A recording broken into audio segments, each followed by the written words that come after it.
Hello students, मेरा नाम doctor Gajendra पुरोहित है। CSIR नेट जून 2024 का एग्जाम होने वाला है। लगभग 4 वीक बचे हुए हैं। इन 4 वीक में आपकी क्या स्ट्रेटजी होनी चाहिए, मैं वीक वाइज बताने की कोशिश करूंगा।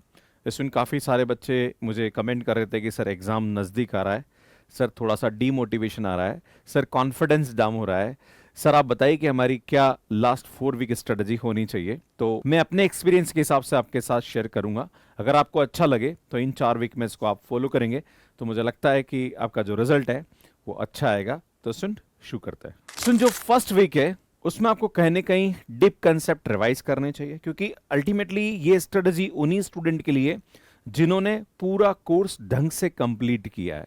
कुछ बच्चे ऐसे भी हैं जो CSIR नेट का नोटिफिकेशन आता है, उसके बाद फॉर्म भरते हैं, उसके बाद पढ़ाई चालू करते हैं। मैं उन स्टूडेंट से अनुरोध करूंगा कि प्लीज ये वीडियो आपके लिए नहीं है, आप इसको छोड़ सकते हैं।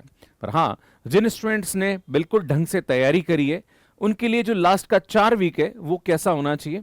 तो सुन, जो भी डीप कंसेप्ट्स हैं उनको कहीं ना कहीं आपको रिवाइज करना चाहिए। फार्मूले हैं, थ्योरम्स हैं, इंपॉर्टेंट कंसेप्ट्स है, वो आपको रिवाइज करना चाहिए। शॉर्ट नोट्स और summary for the quick revision ये आपके पास होना चाहिए। बहुत सारे स्टूडेंट्स क्या होते हैं, मेहनत तो बहुत अच्छी करते हैं पर ये नोट्स बनाने वाला काम नहीं करते। तो जो एग्जाम से 3-4 दिन पहले का समय होता है वो बहुत इंपॉर्टेंट होता है। तब आप इतनी इतनी बड़ी बड़ी किताबें नहीं पढ़ सकते, इतनी नोट्स नहीं पढ़ सकते। तब आपके पास कहीं ना कहीं शॉर्ट कंसेप्ट्स और शॉर्ट आपके पास नोट्स होने चाहिए। तो ये कहीं ना कहीं आपके लिए काम करेगा। इसमें 50 से 70 क्वेश्चंस आपको डेली प्रैक्टिस करना चाहिए। PYQs या उसके जैसे क्वेश्चन आपको रोज लगाने चाहिए। मैं आपको बताना चाह रहा हूं कि हमारे YouTube पे शाम को 5 से 6 हम एक सीरीज रन कर रहे हैं जहां पर लगभग मैं 10 क्वेश्चन कराता हूं और 10 क्वेश्चन में पूरे पूरे टॉपिक को रिवाइज करता हूं। इसमें यहाँ पे वो जो सीरीज है वो सिर्फ लाइव होती है, उसकी जो रिकॉर्डेड है वो आपको हमारे एप्लीकेशन पे मिलते हैं। तो आप जरूर वहां पे ज्वाइन करिए। सुबह में 9 से 10:30 जो है वो जनरल एप्टीट्यूड पढ़ा रहा हूं, जो बिल्कुल फ्री ऑफ कॉस्ट है। इसके कोई चार्जेस नहीं है, लाइव क्लासेस बिल्कुल फ्री होती है। तो आप लगभग 10 से 15 क्वेश्चन सुबह करते हैं। अगर आप 50 से 70 क्वेश्चन रोज लगा रहे हैं तो सुनिए, जो 4 वीक है जिसके अंदर लगभग 28 दिन आपके पास बाकी है, तो आप डेली अगर 70 क्वेश्चन करते हैं तो आप लगभग 2000 क्वेश्चन आप यहां पे प्रैक्टिस करते हैं। वो कहीं ना कहीं आपके लिए रिवीजन का काम भी करते हैं और आपके कंसेप्ट्स को क्लियर भी करते हैं। सो नेक्स्ट सेकंड वीक में आपको क्या करना चाहिए, प्रैक्टिस एंड टाइम मैनेजमेंट। सुनिए, बहुत इंपॉर्टेंट वीक होता है। यहां पे आपको क्या करना है, एक तो फुल लेंथ टेस्ट आपको लगाना है। मान लीजिए किसी भी साल का एक प्रीवियस ईयर क्वेश्चन उठा लीजिए। मान लीजिए आपने 2016 जून का निकाल दिया या आपने 2018 का निकाल दिया, फिर उस पेपर को पूरा प्रिंट आउट निकाल के उसको एकदम एग्जाम एनवायरनमेंट में उसको देने की कोशिश करिए कि हाँ बिल्कुल आप एग्जाम ही दे रहे हैं। बच्चों के साथ सबसे बड़ी प्रॉब्लम क्या होती है, मेहनत बहुत ज्यादा करते हैं, सब कुछ सही चल रहा होता है, पर जो एग्जाम का 3 घंटा होता है वो कहीं ना कहीं उनके लिए प्रॉब्लम खड़ा करता है। वहां पे कॉन्फिडेंस लूज हो जाता है, चीजें याद आ रही है वो भूल जाते हैं। तो ये जो प्रैक्टिस है ये आप घर से शुरू कर दीजिए। डेली कम से कम आपको, मतलब सेकंड वीक में आपको ये शुरू कर देना चाहिए। हर वीक में आपको एक टेस्ट तो कम से कम फुल लेंथ देना ही चाहिए और 3 घंटे लगातार आपको बैठ के देना चाहिए, ताकि आप समझ पाए कि उस 3 घंटे में आप, मतलब एक्चुअल एनवायरनमेंट में आपको एग्जाम देना है। सीधी बात ये है, राइट। और उसमें देखिएगा आप कितने क्वेश्चन सही कर पा रहे हैं ना। रेंडमली किसी भी ईयर का एक पेपर निकाल दीजिए। इसमें आपको ये नहीं करना है कि यार 2022 का पेपर मैंने पूरा सॉल्व कर रखा तो मैं इसको ही वापस कर लूं, ऐसा नहीं है ना। रेंडमली कोई भी एक ईयर का पेपर प्रिंट आउट निकालिए एंड देन उसको आप सॉल्व करना शुरू कर दीजिए, है ना। तो ये आपको करना है। अब एक प्रश्न है कि सर हमारे पास तो प्रीवियस ईयर पेपर ही नहीं है। तो सुनो, हमारी वेबसाइट में प्रीवियस ईयर पेपर आपको मिल जाएगा। मैं टेलीग्राम में प्रीवियस ईयर क्वेश्चन जो पेपर है वो शेयर कर दूंगा, तो आप वहां से भी डाउनलोड कर सकते हैं और रेंडमली कोई एक पेपर को आपको लगाना चाहिए, है ना। और जो भी आप क्वेश्चन सॉल्व कर रहे हैं वो टाइम लेके सॉल्व करिए कि कितने टाइम में क्वेश्चन आप सॉल्व कर पा रहे हैं और कितने क्वेश्चन आप सॉल्व कर पा रहे हैं। आपकी जो स्पीड एंड एक्यूरेसी उस पर आपको ध्यान देना चाहिए कि कितना आप एक्यूरेट कर पा रहे हैं। अगर बाई चांस कोई कंसेप्ट ऐसा है जिसमें आपने फुल लेंथ दिया, आपको डाउट आ रहा है, तो उस डाउट को कहीं ना कहीं आप क्लियर करने की कोशिश करिए। सॉल्व, ये 50 से 70 क्वेश्चन तो रोज सॉल्व करना ही है, इसमें कोई प्रॉब्लम नहीं, ये तो आपको करना ही होगा रोज, राइट। तो ये आपका सेकेंड वीक में स्ट्रेटजी होना चाहिए। नेक्स्ट बात करते हैं सुन थर्ड वीक के बारे में कि यार थर्ड वीक आपको क्या करना चाहिए। तो सुन, आपको इंटेंस रिवीजन करना चाहिए, मतलब रिवीजन आपको ज्यादा करना चाहिए। अब एक बहुत बड़ा प्रॉब्लम आता है स्टूडेंट का कि सर आप बोलते हो रिवीजन करो, सर एक सब्जेक्ट को रिवाइज करने में पूरा दिन निकल जाता है, सर कैसे करें। अगर आप एक सब्जेक्ट को एक दिन में रिवाइज कर रहे हैं, इसका मतलब आपने नोट्स जो है वो शॉर्ट नहीं बना रखे, आपने लंबे लंबे नोट्स कर रखे। भैया आपको शॉर्ट नोट्स का मतलब ये होता है, जैसे अगर आप घर में कोई मूवी चल रही हो तो एक सीन से हम पूरे पिक्चर का आइडिया लग जाता है कि अच्छा ये मूवी ए थी, इसमें ये हीरो था, इसमें ये ऐसा ऐसा हुआ था, राइट। एक सीन से आप पूरी मूवी के बारे में पता लगा सकते हैं। शॉर्ट नोट्स भी वही होता है, आप वो इंपॉर्टेंट चीज लिखिए जिससे कि आपको जैसे ही आप उसको पढ़ें तो उसके आसपास के कंसेप्ट आपको रिकॉल हो जाए। अल्टीमेटली यहाँ पे शॉर्ट नोट्स का मतलब ये होता है कि उससे कनेक्टेड कंसेप्ट को रिकॉल करना, है ना। तो आपको इस तरह से यहाँ पे बनाना चाहिए। बाकी प्रैक्टिस तो आपको ज्यादा कर देनी चाहिए यहाँ पे। सुन टारगेटेड वीक एरियाज जितने भी आपने, जैसे मान लीजिए सेकेंड वीक में आपने पेपर, वैसे मेरे हिसाब से सेकंड वीक में आपको 3 से 4 पेपर देने चाहिए 3-3 घंटे के लिए, है ना। लगातार आपको 3-4 दिन, एक दिन छोड़ के एक दिन आपको फुल लेंथ देना चाहिए। उसमें जो भी आपके वीक एरियाज हैं उसको कहीं ना कहीं आपको इस वीक में थोड़ा सही करने की कोशिश करनी चाहिए। इसमें मैं आपको फिर से बताना चाह रहा हूं, ये जो 4 वीक है इसमें नया टॉपिक आपको नहीं पढ़ना है। जो आपने पहले पढ़ा है बस उसी को स्ट्रॉन्ग करने की कोशिश करनी है, नया टॉपिक बिल्कुल ना छेड़े। डेली मॉक्स लगाने, मॉक टेस्ट लगाइए आप। बच्चे क्या करते हैं, सर नहीं मेरा तो कोर्स कंप्लीट नहीं हुआ, सर जैसे ही मैं मॉक टेस्ट देता हूं मेरे नंबर कम आते तो मेरा कॉन्फिडेंस डाउन होता है, सर मैंने एक एक्स कोचिंग का मॉक टेस्ट दिया, सर मेरा नंबर बहुत कम आया, सर मैं डिमोटिवेट हो गया। भैया गलतियां करेंगे तभी कुछ सीखेंगे, मिस्टेक्स करते हैं तो हमें सीखने को मिलता है। एग्जाम से पहले जितनी मिस्टेक्स करें अच्छी बात है, ताकि आप बाद में मिस्टेक्स कम से कम यहाँ पे करें।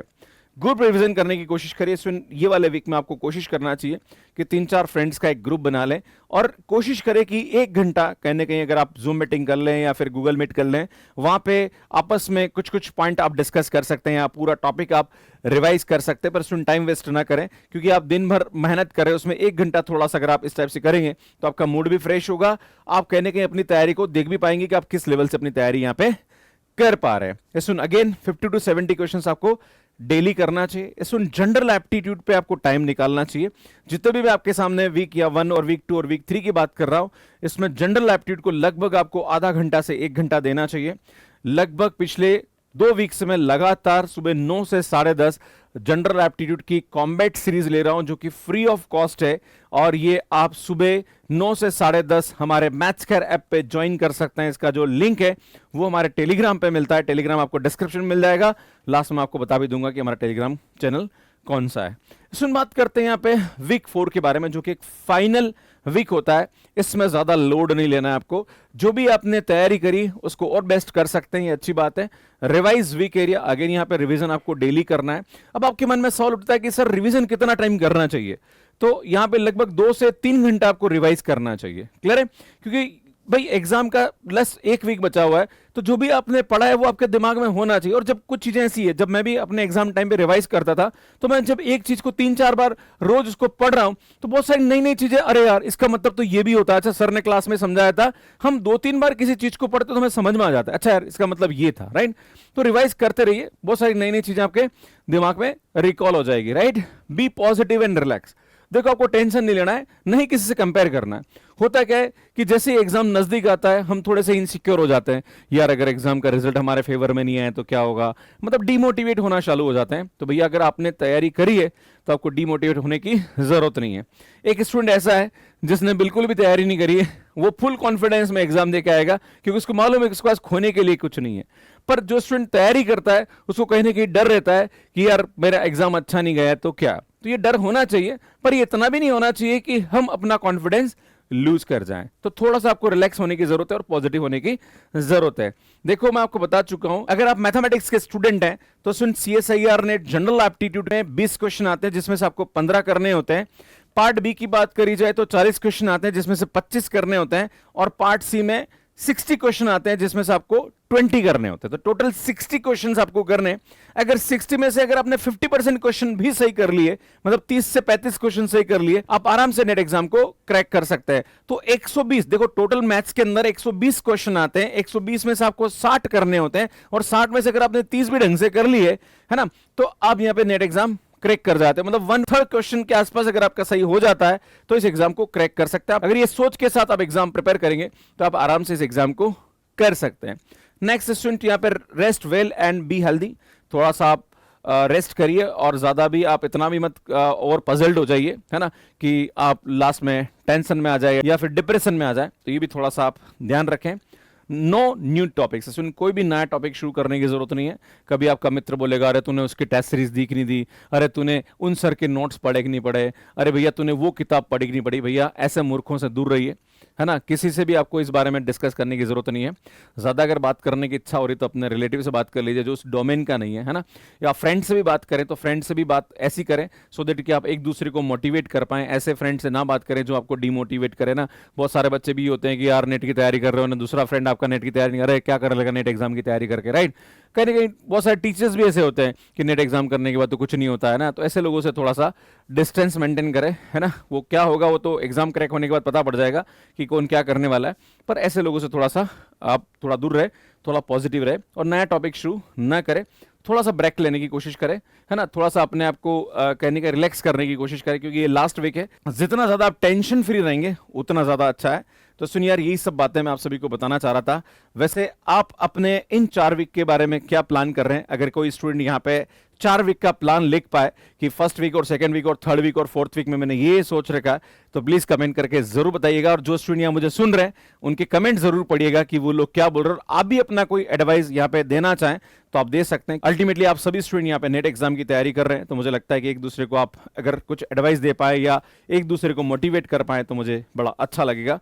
बाकी स्टूडेंट अगर आप जनरल एप्टीट्यूड की तैयारी मेरे साथ करना चाह रहे हैं तो सुनिए यहाँ पे इसकी टेस्ट सीरीज और क्लासेस ये सब हम 599 में आपको दे रहे हैं, तो आप ले सकते हैं। इसमें जो क्रैश कोर्स है वो 1999 में अवेलेबल है, जहां पर हमारे लाइव लेक्चर्स है, कॉम्बैट सीरीज है, टेस्ट सीरीज है, वो सब आपको मिल जाएगा। इसमें अगर आप जून एंड दिसंबर दोनों की तैयारी करना चाह रहे हैं तो 7999 में आपको हमारा कोर्स मिल जाएगा। अगर आप जून 2025 एग्जाम की तैयारी करना चाह रहे हैं तो 12999 में आपको मिल जाएगा, मतलब दिसंबर तक का आपको 7999 मिल जाएगा। अगर आप जून 2025 की करना चाह रहे हैं तो सुन 12999 में आपको हमारा कोर्स यहाँ पे मिल जाएगा। सुन ये हमारा टीजीडी पीजीडी का कोर्स है। अगर आप टीजीडी पीजीडी एग्जाम की तैयारी करना चाह रहे हैं तो सुन 18 जून से हम नया कोर्स स्टार्ट कर रहे हैं, जो कि आरपीएससी और अलग अलग स्टेट के जो टीजीटी पीजीडी एग्जाम्स है उसको हम यहाँ पर फोकस करके इस कोर्स को स्टार्ट कर रहे हैं, जो कि 7999 में आपको मिल जाएगा। तो आप इस कोर्स को ज्वाइन कर सकते हैं। सुनिए हमारी बुक्स है जो कि अमेजोन और फ्लिपकार्ट पे अवेलेबल है। लास्ट टाइम अगर रिवीजन करना चाह रहे हैं तो ये शॉर्ट नोट्स बुकलेट है जो कि 177 में आपको मिल रही है। सुनिए बहुत अच्छी बुक है, इसको आप रेफर कर सकते हैं।